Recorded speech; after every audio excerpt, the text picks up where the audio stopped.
Welcome to another episode of our SQE Study Notes series. In this episode, we are discussing FLK business law and specifically company accounts. This is a key topic that students often find tricky, so make sure to stay till the end and make some notes as you are going through. Check out the other episodes in this series, especially if you're preparing for the SQE. What do you think is the main reason that companies go bust? If they've got difficulty matching their liabilities to their income and their assets, where is that going to show itself? So it's the paperwork that causes companies to go bust. Of course, the underlying reasons why they're not performing well can be multiple, but the way in which it's going to show itself is in problems with the paperwork. And most of the scandals that you've come across in the press, they have to do with problems with the paperwork. And very often is the company's inability to keep track of the expression of the financial position in the documentation that causes managers to lose sight as to what's happening, and then they get into trouble, and then they get deeper into trouble, and sometimes they lie about the amount of trouble that they're in, or they have difficulty actually figuring out what's going on, and eventually, when all of it comes out into the open, they go bust. The speed with which things go wrong is usually determined by the speed with which people discover that the paperwork is all over the place. For instance, you guys remember Patisserie Valérie? Patisserie Valérie was a fairly well-known chain of coffee shops, and they had all these kind of nice big cakes. You guys have seen Café Concerto or something like this? They're all over the place. Yeah. So this kind of rather impressive looking big cakes, or all the tourists walk across the street, they see that stuff, they're thinking, oh, that looks funny, let's go in there. Of course, most of this stuff is inedible anyway, but it doesn't matter, right? It looks nice. So Patisserie Valérie was a relatively successful looking brand because they were opening shops all over the place. They did some weird stuff that the way that they made the cakes was actually quite distinct from the shops. So sometimes you would order a cake and the cake would arrive from like some random location. So I ordered the cake to be picked up in Canterbury because they had one there. And I realized that the cake came from London in a cab by itself for me to be there to pick it up. And I went there with a train.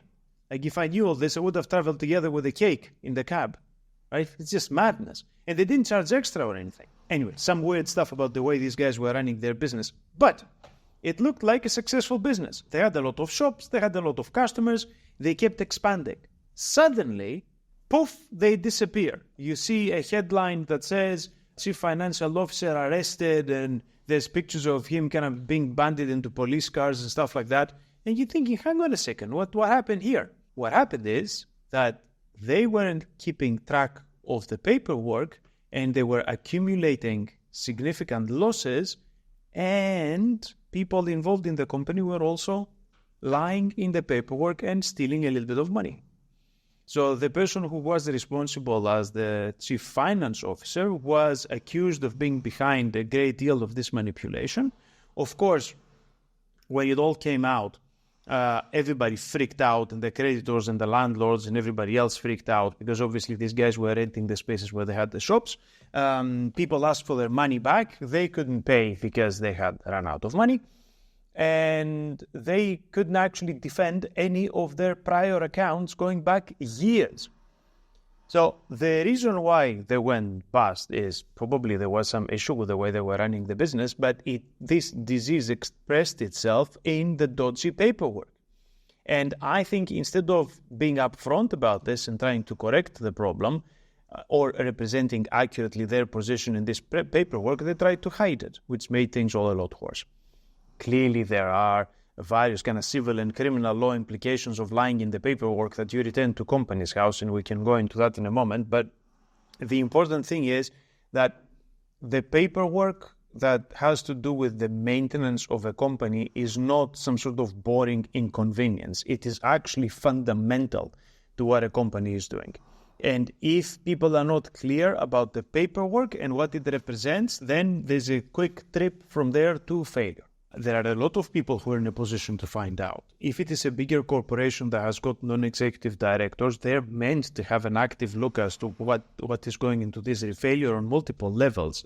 In addition, you've got independent auditors. If you are a company of a certain value and above, then you have an accountancy firm that is looking and approving your accounts. So clearly, if they're doing their job, it shouldn't be easy to kind of manipulate the numbers. Now, the creditors are going to keep a careful eye over what's going on, especially if you go to refinance loans. Because the majority of corporations don't actually pay back their loans. When the loans come to maturity, they go back to the banks or their investors and they negotiate an extension to the loan. So at that point, everybody has an incentive to look at the numbers very, very carefully and to be sure that what they represent about themselves is actually shown in the numbers. But anybody can actually do their own due diligence by going to check on the documentation that they upload onto Companies House and get some at least basic level information about their finances and their operations. So if you were invited to buy shares in a company, the sensible thing to do would be to go check what it is that they have in Companies House and to assess for yourselves. So what are we doing today in the context of this presentation is to show you what to look for when you are engaging in this process. So if you want to go check a corporation and figure out whether it's a healthy one or not for yourselves, you need to be able to have an understanding of what goes into the company's accounts. So this is a key skill that one needs to have both in the context of studying company law, but also in kind of everyday reality, right? When you're thinking of doing business with somebody, taking a job with somebody, or investing somewhere or purchasing their shares, or even doing business normally. If you wanted these guys to cater your wedding, maybe you want to be sure that they're not going to run out of money halfway through. So having a quick look at what the paperwork represents about themselves might be a good idea. We've said in the past that there's a great deal of information that one needs to release about themselves if they are engaged in that process of having a corporation. The bigger the corporation, the higher the disclosure requirements. It might sound annoying, but this is what you have to give back to pay for the benefit of limited liability. You cannot tell people on the one hand that a corporation is a separate creature and it is a separate creature that is protected by limited liability. So if it runs out of money, you cannot run after the shareholders and get additional cash. That's it. And then not tell people anything about this corporation. So clearly, a level of disclosure is obligatory, so people have the capacity to judge for themselves whether they're confident in getting into business with a corporate entity because there's nobody behind it. Now, if they're not comfortable, then they could get a guarantee from somebody else. So if you're thinking this company's financials are dodgy, you can get like one of the big shareholders to give you a personal guarantee that they're going to cover the loss if the company goes bust, then that's fine. But normally this doesn't happen. Normally, you do your own checks, make up your mind as to whether the company is safe or not, and then you go into business with them. Now, there are other reasons why you may want to have a look at what they're doing. It could be that you're interested in the company's engagement with other things. It could be that you're a shareholder and you would like to know more about the company's engagement with environmental issues or community engagement or any of that stuff that comes under the label of stakeholder concerns. So you might find in these submissions also some information about how the company deals with the outside world beyond its kind of clients and customers and all that stuff. We have a series of mandatory publicity requirements, and these are the same in every jurisdiction because everybody who has corporations that benefit from limited liability understood a long time ago that they need to make some disclosures of information. The job falls on the directors to produce these annual accounts and produce all this information that communicates to these various interest groups what is happening within the corporation. So the directors clearly will produce the accounts that are then presented at the annual general meeting to the shareholders for the shareholders themselves to be able to make up their minds as to how the company is doing or not. For a company above a certain level, then these need to be audited by external parties. Now, if you have a very small private limited company, clearly you don't need to get an accountant to validate your paperwork. In some jurisdictions you do, but in this jurisdiction you don't have to. But once you hit certain thresholds, then you need to have them audited by somebody who's qualified to do this. In the vast majority of the cases that we're looking at corporations that are slightly bigger. So in this context, they would need to be audited by somebody external. The directors will also produce various types of reports that accompany and contextualize this information for the shareholders. So it's not simply that they give to the shareholders like a bunch of documentation with the numbers, but they will also give them some other documents that explain in a narrative sense how the company has performed, whether it met its objectives, what its objectives are for the future, and so on. Now, what happens if you have a mistake or you contain some information in these reports that is not true or is misleading? Now, this is a bad idea, and there is, in fact, imposed by the Companies Act liability for misleading statements in reports. So this covers the director's report. It might cover reports that have to do with remuneration as well. That is something that people give for bigger corporations. And in the financial statements that are embedded in all those reports. So if you look at Section 463 of the Companies Act, it tells you that if wrong information is put in these reports, and somebody internal to the company or the company itself suffers loss as a result, then the directors become liable to compensate the company. They suffer loss because of the mistake of the misleading or mistaken information that the directors put in their reports. So it's the shareholders that are going to suffer loss, either all of them together or individual shareholders. But of course, this isn't for kind of minor clerical mistakes. It's for things that people have done because either they were lying, so they put misleading statements or false statements on purpose in the reports, or there's some dishonesty involved, or they fall below appropriate levels of duty of care and diligence and so on. The interesting thing is the damage will be to the company. You don't really have a redress if you were external to the company and you made investment decisions on the basis of incorrect information that you found in those results. So it sounds a bit harsh to say that the directors are liable to compensate if loss is suffered, but remember that this does not cover outsiders. So basically the obligation is between the directors and their own shareholders. So if you're not an existing shareholder, then you cannot impose liability on the company or on the directors personally for any inaccurate information that you found in the director's report, in the remuneration report, and all of that stuff. Now, why is this? Because it is deemed to be too burdensome on corporations if the corporation as a whole is penalized by the wrong investment decisions of outsiders because one of the directors has made a mistake. So they're trying to they acknowledge the fact that the directors should be held liable for this, but they need to contain the damage to the level of the director, not to damage the company as a whole by getting them to compensate external people. Now, you need to remember that for bigger corporations, there are also auditors involved, right? So if it's a bigger corporation that needs to have its accounts audited, and it's the auditors that get it wrong, then that might be a different issue. If the mistake is of the auditors, then the auditors are liable in the civil courts to people who rely on the poorly put together accounts. So while the company is not liable to somebody else who reads this stuff and goes and buys shares, the auditors will be responsible to this third party. Now, why is this difference of treatment? Because for the auditors, it's their job, right? That's what you hire them for. Otherwise, you would have all the auditors who kind of go, yeah, okay, we had to look at it. It looked okay, and never mind. And then they get away with it. So that's not how this works. And in any event, all these people in all professional services, you got professional indemnity insurance. It's to cover exactly this sort of situation. So yeah, it's a lot more burdensome on the auditors who are supposed to be looking at the accounts. But then again, the auditors will be insured, meaning that anybody who suffers loss out of this situation probably has higher chances of redress against the auditors than they would have against the company if they were able to go against the company.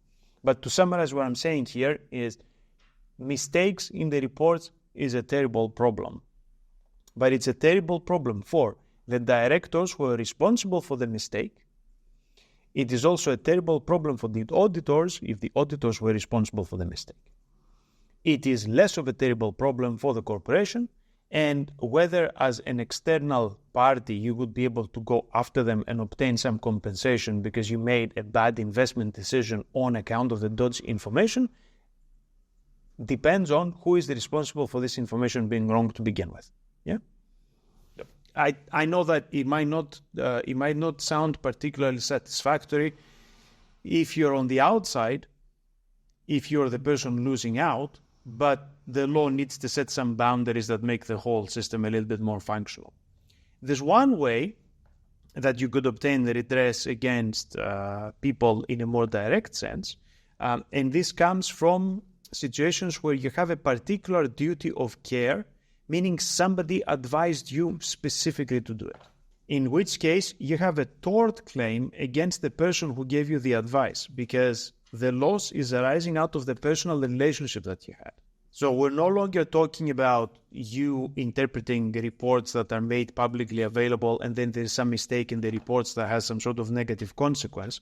We're talking about the situation where somebody sought you out specifically and gave you advice to do something that then ended up being damaging to you. So in a similar way as in tort, then they're responsible for the loss that you're suffering because there's a duty of care, right? So in the same way that if they dug a hole in here and you fell in when you walked into the building after being invited, similarly, if you engage in an investment decision after being encouraged to do it by another, the person who encouraged you and advised you has a duty of care. This idea of a special relationship and what it means and when it brings about the duty of care can be found in cases like Caparo Industries and Dickman and so on. This is like a rather famous case in the area from 1990. So you shouldn't assume that the company is entitled to do whatever they want and to put whatever they want in their accounts. There will be consequences for errors and mistakes, but also you shouldn't assume that if you're the victim of something going wrong, then you got endless opportunity to go and obtain compensation. The situation is somewhere there in the middle. You have a duty of care, then the burden is on the person who provides you the advice. If you made your own mind up without relying on the advice, then that breaks the chain of causation, so it's no longer their problem.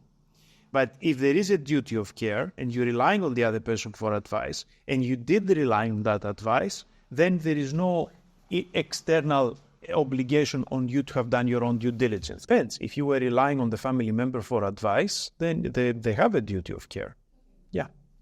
But that's why if you engage with anybody in their professional capacity, they're going to tell you, I am here to analyze the situation. You make your own decisions. I'm not advising you to do anything. So anybody who's engaged with a broker for a mortgage, for financial products, for anything, the broker will always flood the place with disclaimers that say, I provide you with information, I provide you with analysis, you make your own decisions. At no point am I advising you to take this product or other, because they don't want to take the risk that it's going to be treated as advice and then you go after them if you suffer consequences of that advice. Similarly, a lawyer is not going to order the client to do anything. So people go to lawyers to explain the situation to them and then they make their own choices. So if you were advising somebody on how to draft a contract, they would say, if you put these things in your contract, it might have these potential consequences. If you put different things, it might have different consequences. Negotiate to the extent that you can to have the sort of optimal situation for yourself, but they're not going to tell you you're not allowed to sign something or oblige you to sign something you're not comfortable with. But you need to be very careful. Yeah. And in areas where you do provide the advice and you expect the people to act upon it, then there are issues that have to do with professional negligence, and people will then have to purchase insurance to be covered in case something goes wrong and all the rest of it. But of course, it's easier if you're not responsible, if you try to avoid this duty of care, you try to avoid the situation where people are reliant upon you for your advice, and you just kind of give them the tools to make their own decisions. Now,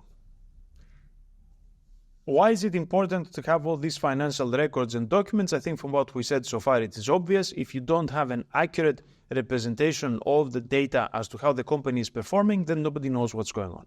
The shareholders will need to have a look at this to determine both how well the company is doing and also to anticipate how they can benefit from this. Because if a company is not operating profitably, then you won't be able to pay dividends. Therefore, the benefit that you get by participating as a shareholder is going to be less. We need to be able to understand financial performance for the benefit of insiders, but also for the benefit of outsiders. What happens if you need a loan? Right? You go to a bank and ask for a loan. You need to explain to the bank what your business is about and also the potential that your business has to be successful and to be able to repay the loan that they're giving you. And if you want to attract new investors, if you make new shares available, again, you need to be able to demonstrate these things. If you want to list in a stock market, there's a great deal of paperwork you need to disclose about yourself and your situation so that you allow the regulator to understand what it is that you're doing, to be confident that you can explain this information to potential shareholders, and then they will allow you to list your shares for the public. How are you supposed to do all this to understand how the company is performing? Now, there's a very obvious step. You need to keep accurate records of what you do. If you don't keep records, you've got no clue of what's happening. Soon you're going to start forgetting stuff, and crucially, you won't be able to demonstrate to anybody else what it is that you're doing. So if I say for my company, if I don't keep accurate records of the invoices that I issue, or if I don't issue invoices that the work for that I do, people are not going to pay me. People are unlikely to send you money unless you've sent them an invoice that sets out in writing what it is that you want to be paid and what are the time frames and all the details that have to go with it. People don't just send you money. If you issue those invoices and you don't keep accurate records about how many of these invoices have been paid or not, then you're in the risk of losing money because you might not spot when people have not paid you. If you don't record that loss, if in fact they haven't paid you, then you might end up paying more taxes because you might make mistakes in your statements suggesting that you received more money than you actually have. If you don't keep accurate records of all your expenditure and record this appropriately in your financial information, then you might not be able to tell whether you got enough money left to fulfill your obligations, which might then bring you to the situation that somebody comes from a demand of payment, you cannot meet that, and then you have to go insolvent. So the key to everything is accurate record keeping. Now, the form of it is not particularly material. I mean, I'm not saying that you need to kind of get yourself a locker box and kind of print out all the invoices and kind of stack them in chronological order, but you can have an Excel sheet where you put this information in there. So you're able to give, when demanded at any given point, you can tell people how much money you've got left, where that money is, and what is the balance between incoming and outgoing funds. The way this is expressed easily to be able to kind of show this to everybody else is by having a simple balance sheet. A simple balance sheet might represent how much, what you do with your money. Let's say that you're providing services, the money that you received for the services. Over the space of a year, you've done work that you've sent out invoices worth £5,000. So that is your annual turnover. In order to provide these services, you had expenses. You needed to buy some equipment, you needed to pay for certain things, you need to pay bills that are associated with your business. So let's say you've got expenses of £2,000. Now this quickly gives you an impression of whether you got enough money running into this business or not. Because if your turnover is £5,000 and your overall costs are £2,000, then you've got a leftover of £3,000. Now, this isn't real money, not just yet, because you've obviously have committed this to some other things. But you have at least a broad impression as to whether there's any money in this company or not. Because if you hadn't turned any money around, so if you sold nothing, so you established your business, you bought all these things, you got yourself a new phone, you got mobile phone contracts, you bought a printer, you bought a laptop, you got like a Netflix subscription, you got like a YouTube subscription because that's relevant to what you're doing. All this kind of builds up an expense. So it could be that you've actually sold nothing, you've issued no invoices, and you already had the expenses of £2,000, which means that you're £2,000 in the minus. So how is this covered? If this is not covered by anything, you're going to run into trouble. A very quick impression of what happens in a company is to have a look at what we call the profit and loss account, like money coming in and money going out.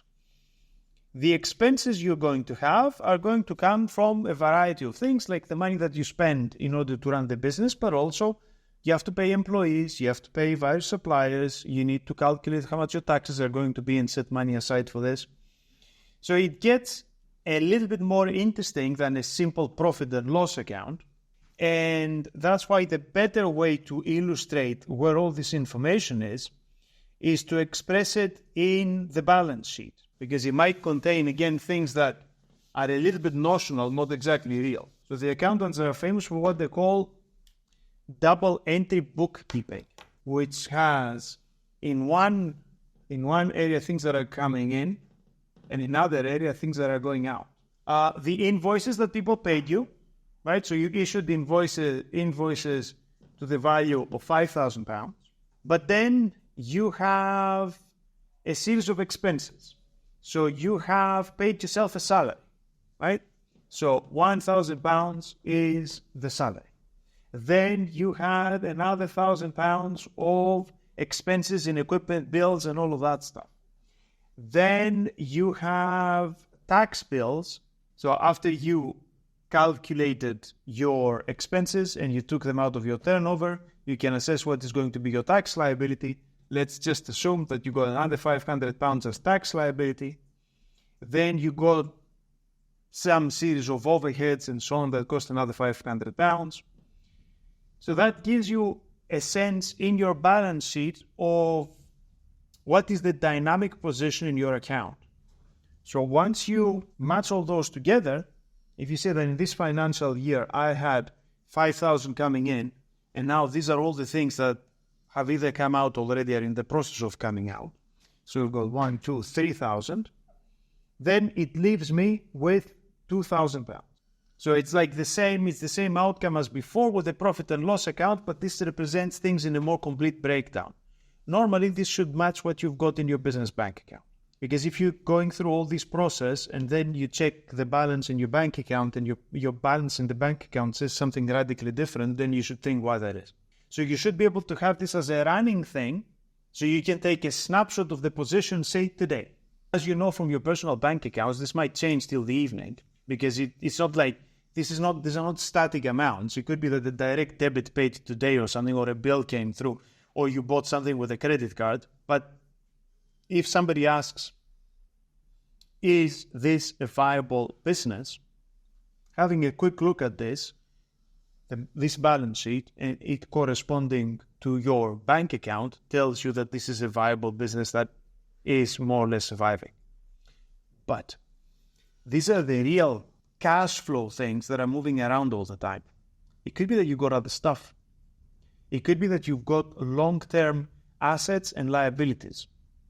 So if you took a loan, but this loan doesn't need to be repaid immediately, this needs to show somewhere. So in your balance sheet and the way that these things are expressed in this paperwork, you should have also the things that go further into the future. So if you've got a £10,000 loan that you need to repay in 3 years' time, this should make its way into your financial statements. But also, you need to put in there long-term assets. What if you bought premises? You bought like a storage unit, or you bought a van. This isn't something that you buy and sell every day. But it's something that was expressed in your balance sheet when you made that purchase, but now it has remained as an asset of the business. So this tells me, the profit and loss statements and all of that tells me how much money am I supposed to have in my bank account right now, but it's not the totality of the wealth of the corporation. Because it could be that I bought a laptop, I bought a mobile phone, I bought a motorcycle so I can go around and make deliveries. And all of that, the value of all of that stuff is £10,000. It could be what I spent my original loan on. So I've got this, which is a representation, a snapshot of what is happening on a daily basis. But then I've also got this, that's got the assets of the company that I don't intend to get rid of, but it's also got long-term liabilities that I need to pay back. All of this is going to be reflected in the paperwork, in the submissions that you're going to make to Companies House that detail your financial situation. It is going to register as outgoing funds, but then it's going to generate an asset of that value that is present on the asset side. But that's why it's called double entry bookkeeping, because everything that you spend money to purchase shows as an expense, but at the same time it shows as an asset that's been accumulated by the company. This stretches your understanding of the value that exists in the company across time. Because these things, this is cash, right? So this is stuff that is available right now. But that stuff's not cash. So how can we tell if a corporation is doing well or not? The overall position needs to be positive. So if your assets, which is long-term assets and money in the bank right now, perhaps incoming money, there could be a few invoices that you've issued that are going to be paid by the end of the month. All of that stuff counts in the positive sense. You need to compare this with the outgoing stuff, which is your loan repayments, say tax bills, any other things, or things that are getting paid currently or things that are to pay shortly into the future, or all perhaps things that need to pay a bit longer into the future. The overall picture needs to leave you positive. So if you have a negative balance and you're in the red, when you compare the totality of your assets and the totality of your liabilities, you're in trouble. It doesn't mean that you're instantly insolvent. The instant death comes out of an imbalance in your accessible money, the current version, the live version of your balance sheet. Because the problem here is that if you've got more money coming out than money coming in, and your account cannot meet that, you need to find a way to satisfy that demand. Otherwise, if you tell people, I'm unable to pay because I've run out of money, they could start the process that puts you into insolvency. And they don't care what is the rest of your long-term asset base. And this is the thing that kills corporations that are seemingly quite wealthy. Because people always have difficulty understanding how a business can go bust when they clearly have a lot of wealth.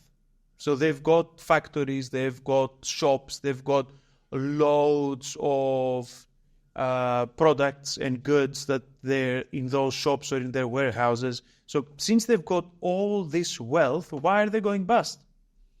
They're going bust because if you compare all this wealth against all the money that they owe people, they're probably in the red. But also, crucially, they have difficulty right now meeting the demands of people for payment. So as we're going to see when we talk about insolvency, if you owe somebody or in excess of £750, they can go to the court and ask that they shut you down. And I'm not saying you don't want to pay because they dispute the claim, because you think it's a mistake, or somebody asks for payment and you're like, I paid for this already, I'm not going to pay you again. I'm saying you acknowledge the claim and then you say, I'm not in a position to pay. Your options then are to consider the structure of your balance sheet.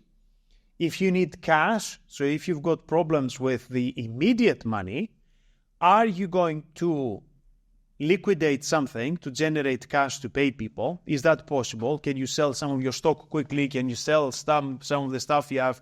Can you put like the laptop that you purchased on eBay and you get some money quickly to be able to give it to somebody? Is that possible? If you do that, then you can cover the shortfall that you got short term. Or can you borrow money? Can you go to the people who supported you in the past and ask them more money? Or can you go to a bank and get a loan or an overdraft? If you cannot do this and you cannot meet the obligation, you run the risk that the person that you owe money to is going to put you into that process. When the court appoints somebody to look at your situation, when they have a look at your situation, if they realize that your problem isn't just a temporary cash flow issue, but is a deeper thing, that your overall liabilities exceed your overall assets, then you're dead. But imagine, to go back to what we were talking about originally, how are you going to be able to figure this out if you don't have a good command over where your money is, what sort of operations you're running, and to have accurate dates for when things need to go out and when things need to go in? It can make all the difference in the world. You get a tax bill. Whether you can pay the tax bill immediately or whether you need an installment plan could make the difference between you going insolvent or not, right? Because if the tax bill is payable immediately and you don't have the cash flow, you're dead.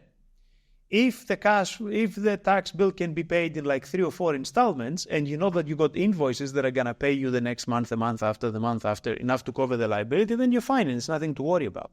But if you weren't clear on this, there's no way you're going to be able to arrange this. Another reason why businesses go bust is that what they thought was a controllable process for getting money in and getting money out is somehow disrupted. What happens if you're in a normal situation where people give you lines of credit and then suddenly they don't?